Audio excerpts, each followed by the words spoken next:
have cut down my screen time by 99%. Wow. Baby girl, first of all, my first advice.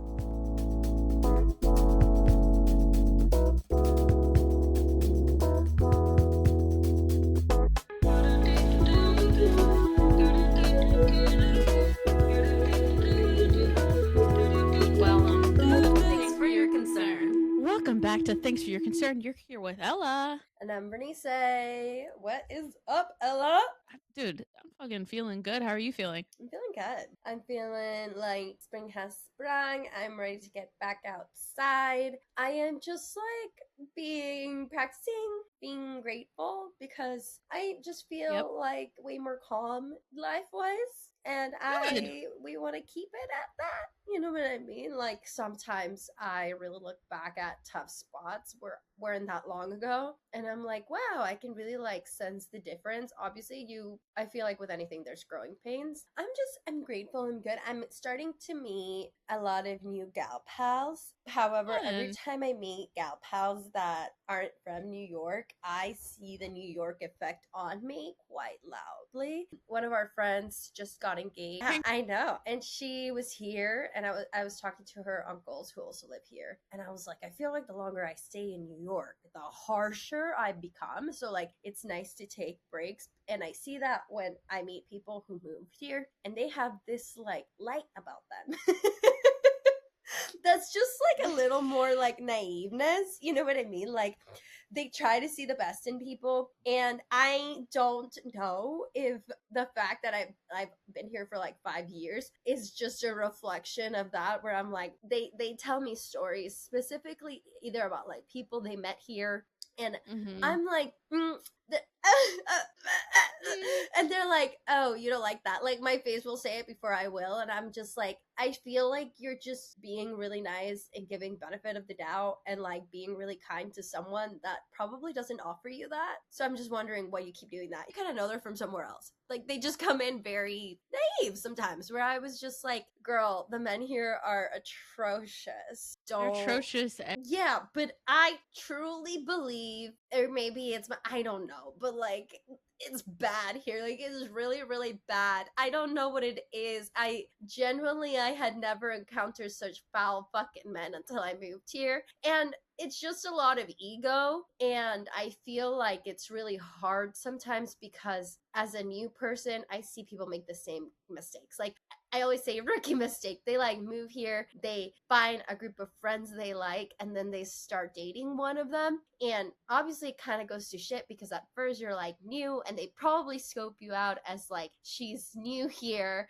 she just like is light and different. And then when like shit starts getting real, you just like realize what it is. They don't treat you so good, and now you've lost kind of like your first friend group here. I see people do that like literally all the time. So yeah, I just like sometimes see that, and I can tell that like I've changed as a person, but I try to navigate being soft while also encouraging women to become bigger feminists, okay? Because sometimes I just feel like you're not angry enough. I see things online where I just can't even relate, you know? Like I feel like I've been in a relationship for 6 years, but I straight up just, I don't know. Attachment is so weird. I'm just like, dude, I cannot believe you put up with that. Like, people will post things online. You go to the comments, you know exactly what the comments are going to be. This little one I saw this week where I was like, oh my God. This girl was basically like, I'm going away on a business trip for 3 weeks, and this is all the food prep I have to do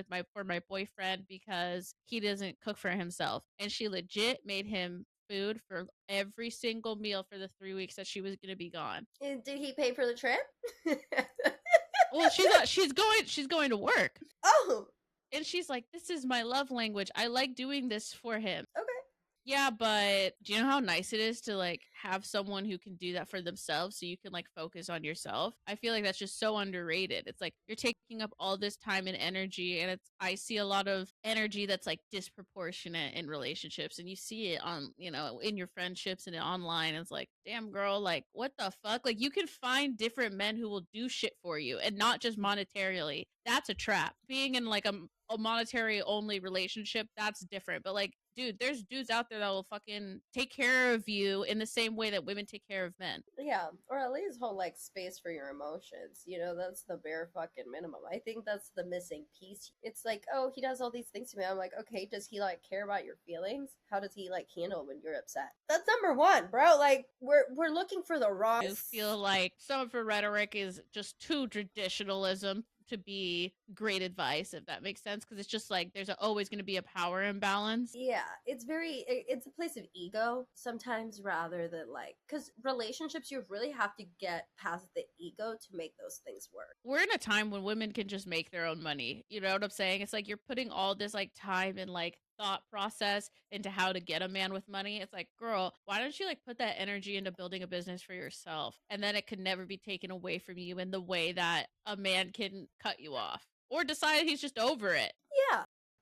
I see some of the things like the sprinkle lady is getting at, and I think it just comes more of a place of like, is this person prepared to hold me? And that just means financially or whatever your values are. But yes, financial things, unfortunately, like financial dominate that sort of sense is kind of used as a tool against people to be able to get out of a lot of situations. So I don't love the rhetoric of, I think that it's nice when you're treated, but I do believe that relationships are transactional, and when you're receiving money from somebody, they sometimes have expectations and build things of how they can treat you because you're financially dependent on them. Don't love that.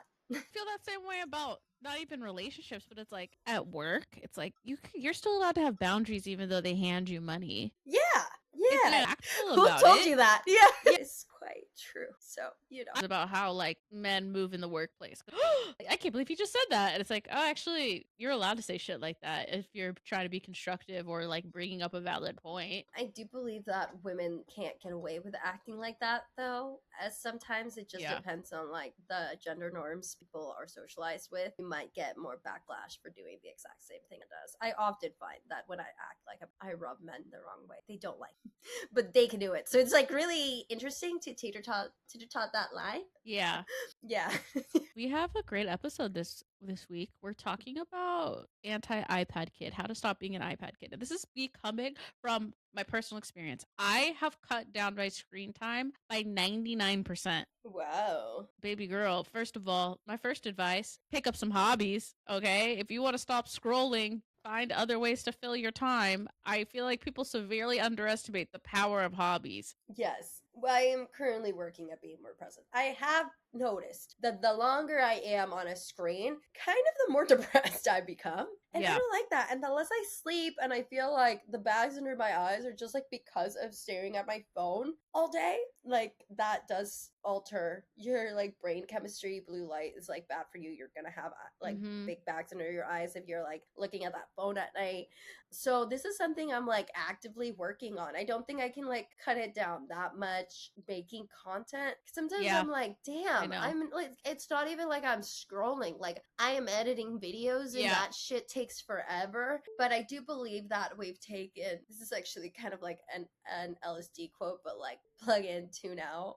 We've taken that a little too far with the iPads. Short form content specifically, if you spend a lot of time watching it, I don't think it's good for your brain. I think it teaches us to like judge something so quickly that we're not even like, we're consuming so much content subconsciously because you're looking at videos like, do I want to watch this? And so you're probably watching like hundreds of videos you're not actually watching, but you're taking in information about that. Like it's just overwhelming for your brain, you know? When we give kids the best toys for kids and to build their minds are like tactile toys, low stimulation toys, you know what I'm saying? They say like the screens are not good for kids because it's just too much for your little brains. I think even when you fully form your prefrontal cortex, I don't think our brains are designed to go through this much content in an hour. I'm with you, man. I feel like I noticed the changes like later on in just my behavior overall. I feel like it makes me more lazy the more I like sit there and like get through it. Because then I feel like tired. And maybe the root of being tired is that my brain is working overtime to just like dissect all these like videos. Sometimes it also feels like, I don't know, I have a pending doom, but like, what is the meaning of it if like everybody is making similar things that I'm making? Because like nobody's original and there's nothing that shows you more of that than the internet.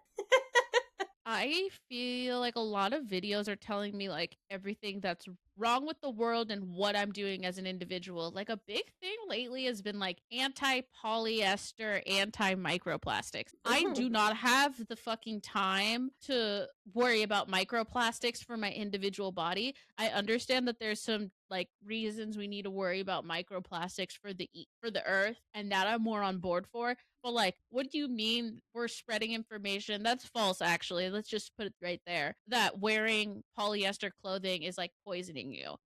That's not true at all. And now we're telling people that they have to get rid of all their polyester clothing for cotton, when honestly polyester clothing was designed for a reason, and it kind of like reminds me of like GMOs. It's like, oh, no GMO foods. It's like, why was GMOs made? It's so that we could have better harvests, so that we could have more food available for human beings. Polyester serves a purpose. We don't need to demonize certain fabrics. I mean, not demonized, but definitely buy less of. Polyester is bad.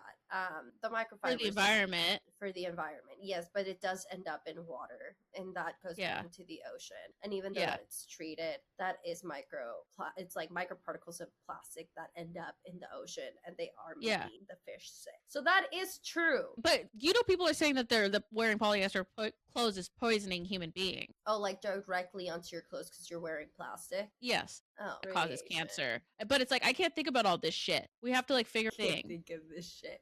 That is overstimulation of like everything. I agree. I think people do this with different things. Sometimes even with like composting. Some people really do a deep dive. You could deep dive into anything because everything is bad.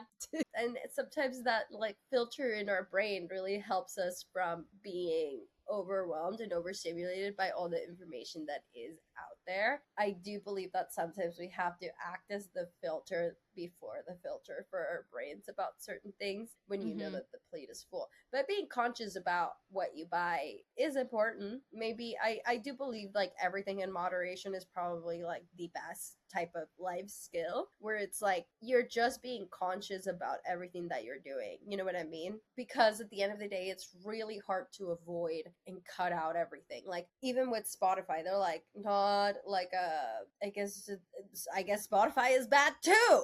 And I'm like, well, fuck, where am I gonna listen to music? So everything is bad. I do believe that you can use your money to support things that you believe in. Also, they might not be perfect. There's a lady that talks about sustainability in fashion and companies that like claim to be sustainable. I do believe that a lot of companies care. I don't believe that there is a perfect model to be sustainable in fashion. So while calling out is like nice, it's also like at least they care enough to want to be sustainable, even though it may just not be perfect yet. Like, we shouldn't demonize good intentions, but there should be like some dialogue about that. Like, for instance, Tom's shoes. I think that's the thing that you learn in economics about how not all aid is good aid, as in the way you give aid to developing nations really matters. And so Tom's shoes is, if people don't remember, like Tom's shoes were everywhere in like 2009. But what they were doing, their business model was buy a pair, give a pair. But by giving a pair of shoes to people in developing nations, all of the cobblers went out of business. So you had shoemakers who had like a really sustainable income for families don't have any income anymore. Well, what would have been a better option? For them to give them cash. That's actually the best option, but we hate doing that because it doesn't make us feel good to give people cash. I've been trying to get off of social media and instead like still consume news in a little bit more bite-sized piece, because I can critically think about the news for myself. I don't really need like 18 people's opinions on the same piece of news. I don't think it's good for me to like ruminate over things for too long. And so like I understand why taking away birthright citizenship is wrong. I understand that. So it's like I mostly need the information of what's going on, not how 18 other people think about it. Yeah, I like a few news outlets and sources, maybe from different perspectives, but not overdo it. Yeah, sometimes that can really.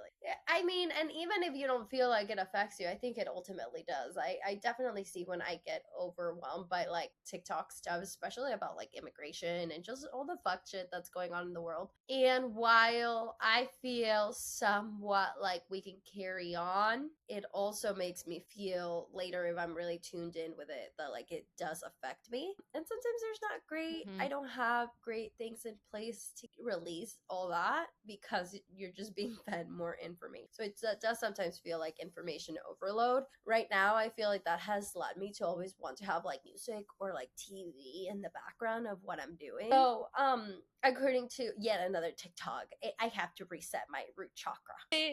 It's kind of like, it's like, Yeah. and he's like, which one am I trying to watch? Like, I don't understand what's going on here. And I'm like, okay, Andy, here's the thing. We can't stay focused as a society. So they put the Subway Surfer for us to watch something while we're watching something, okay? He's like, that's insane. I'm like, it kind of is. Now that I'm explaining this out loud, this does sound kind of crazy. That I've Subway surfed myself in real life. I can't just work. I have to have something else and something in the background. I have to emulate it. So I've been really working on no music as well. I once met a man that told me that he didn't listen to music like while walking or at the gym, and he just raw dog life like that. And I was like, what do you mean? He's probably very grounded. I've been doing that with walking, actually, too. I haven't been listening to music while walking. It's been very nice. I think it's grounding. I will never not be a girl who listens at the gym because it's too much. Dang. It's too much, okay? Like, this literally. You can always tell who's an iPad kid. I dated someone younger than me, and I could really tell that he was an iPad kid because he would just like get super like disassociated, zoom in into like TV shows and stuff like that. And I was like, you had an iPad growing up, huh? Yeah. And I was like, I think I can tell. He's just like super zoned out. Because we didn't have iPads. We're like we're the generation that like had computers and there were computer games, but like I wasn't allowed to watch it for that long. You know what I mean? And two, it was very new, so it wasn't like you couldn't. There was no scrolling. There was no YouTube. There was no YouTube. No, it was VCR movie. Yeah, and it's like I had like cool math games where I could run a lemonade stand and like it was in the living room. Like my home computer was in the dining room. First of all, you guys will never know what it's like to share a computer with 5 individuals, okay? So we had 5 people sharing one family computer, so that like just monitors your screen time. And let me tell you, my dad was on there playing solitaire. He was notorious for being a solitaire player. So I had to compete with my dad, my brother, everybody for this fucking computer. And then also it's in the living room, so you really can't get away with doing too much on not doing anything you're not supposed to do. At least I wasn't, because I didn't want to get in trouble. I had like a whole complex of like not wanting to get in trouble. It was really tame. Yeah, it is. But now you have like 4 or 5-year-olds like really glued to a screen. No. My parents' version of that was just 7 a.m. I used to wake up at 7 a.m. on the weekends, and they taught me how to put on CR. And they put the cereal and they said, put yourself some cereal, put on one of these movies in this bottom shelf. And I was allowed to have an iPhone in the 9th grade. Yeah, I mean, that was tough. I had a phone very early on, but like in Mexico City, like 8, 7-year-olds did have phones just to like check in, like I'm picking up. Yeah, I mean, like, did you have an iPhone at 7? No. It was just like a little... iPhones weren't made when I was 7. Yeah, I had like a little Motorola. Yeah. Yeah. And I think that's kind of just like the way to do it. I don't think you need access to all that information that early. You just, No. It's that. And I maybe the thing about actual iPad kids that saddens me is the lack of attention you're getting from usually your parents. I think that it's just a lot easier when your kid is being too much, which I think people like, they're just kids. You know what I mean? Like, I truly, sometimes when I see parents just not pay attention and had people on iPad, I'm like, this is what you sign up for, bro. Like, this is what being a kid is. Like, they're not being too much. They're just kids. They want to play. They want to do. They're literally figuring out the world in front of us. Yeah. So sometimes I feel a little sad when I see parents just like hand over an iPad and then the kids like, and then you take it away and they're not like emotionally regulated and they start tweaking.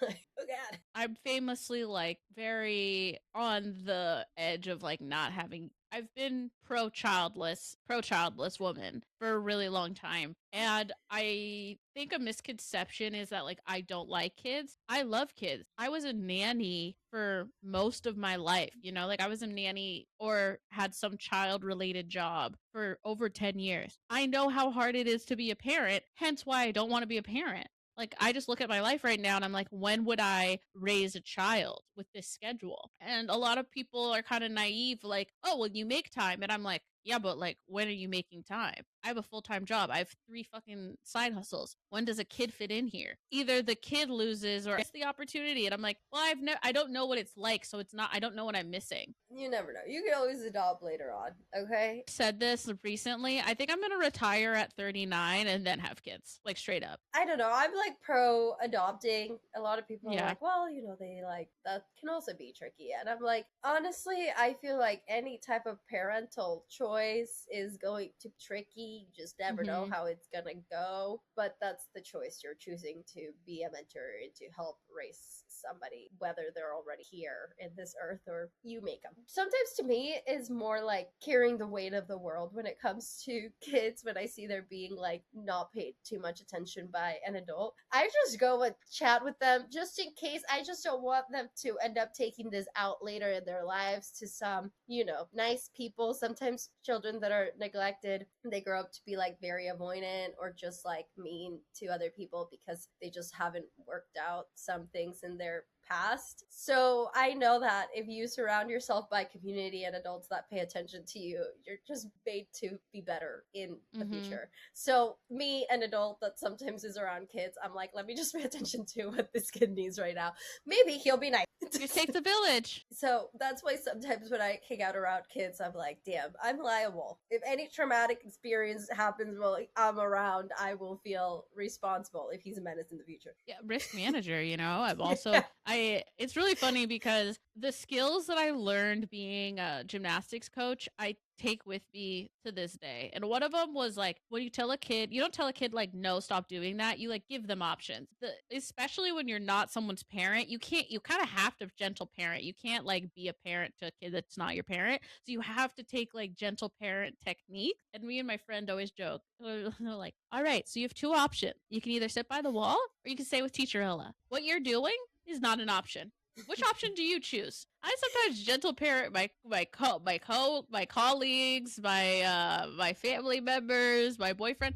See, what you're doing right now, not an option. So you could do A or B. I have more patience for kids than adults. Kids don't know better. I do right? too. They're testing the waters. They're gonna figure it out. But adults, you've been around long enough to figure that shit out. So, you know, sometimes I feel about that when it comes to the responsibility of having children, and being around children is just being, you know, a good role, not even role model, just like there for them to self-regulate, figure out how they're gonna act in the future. It's crazy. Not to bash on parents. I think that shit is hard, and and that's why we live in a society where there's just so much less support. I feel really disheartened by the fact that, like, for instance, like my grandparents raised me because they were fully retired by the time I was born, right? Because they had pensions and they all retired at a reasonable age. The retirement age has been pushed so far now that it's like you don't have these grandparent supports. We also live in a society where people aren't like in their home base in the same way because you have to move for work. We're just like a more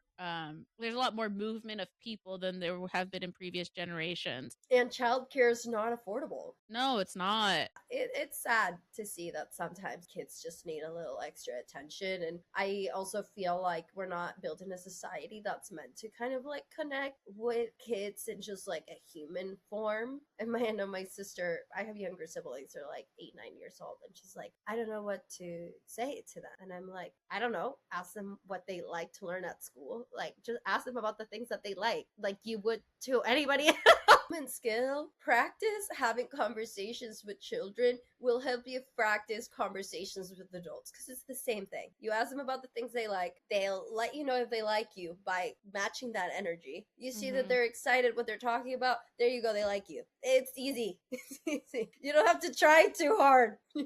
Getting out of like the iPad kid mentality is just practicing something different. Like it's just like doing different things. Like I think if you were raised an iPad kid, babes, it's never too late to stop. I think a lot of people's version of iPad kid is their vape. And I mean that with like love, but like some of y'all are so addicted to that thing. And I feel like it's time for you to unleash the shackles of your vape. I'm telling you, you know that someone can't self-regulate when they lose their vape. It's the most unattractive thing ever. Okay. It's hard. It's a hard thing to do, but like that's why the only thing that I always thought was madness, and I still think it's madness, is when you don't go from like cigarettes to vaping, you just go straight to vaping. Yeah, it's sad because like you're just literally hooking yourself onto nicotine like that. At least with cigarettes, there was like a curve. You know, like if you didn't like cigarettes for like the smell, the taste, or whatever,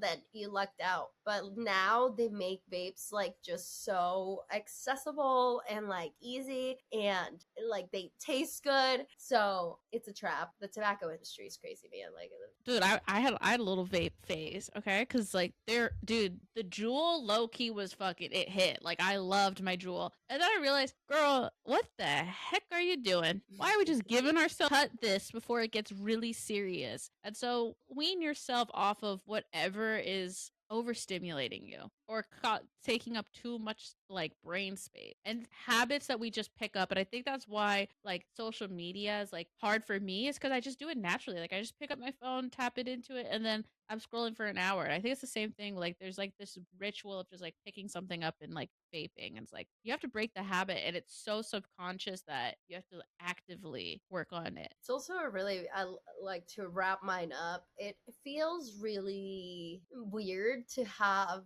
like a partner or even a friendship where you're like fighting with the phone. You know what I mean? Like people always being on their phone and you can't have a conversation without them looking in their phone. And that's not, and sometimes it's not that they don't want to hear you, it's just like they're looking addicted to being on their phone. And I've told people I dated before, like I'm not gonna compete with a phone. Like if you want to look at your phone, go for it. But at the end of the day, like if you're more sucked into like a virtual world, like something that's not real, right? Like that, this is technically not here. You're there. Being present is like so important in building friendships and relationships. People will tell you things without really telling you, and if you're not really paying attention, like that's really sad. You know what I mean? Like so many people's like body language can tell you something about them, and if you're just like hooked into your phone or like thinking about something and you're not being fully present, you miss a lot. Definitely. And I think that's what I found, was that like I was watching other people live their lives instead of living my life. And even if it wasn't for that long, because it's like, even if it's for an hour a day, it's like, would I rather watch other people live their lives, or should I just go live my life and do what I want to do and create memories for myself instead of ingest? Spend less time on your technology, but still listen to this podcast. Hey, this is low stimulation, high reward type of activity. Make sure that you're sending this to a friend. We're on YouTube, anywhere you listen to your podcast. Please rate and review and send this to a friend. We're at Thanks Number 4. I'm at Berenice and Ella. Bye. Bye.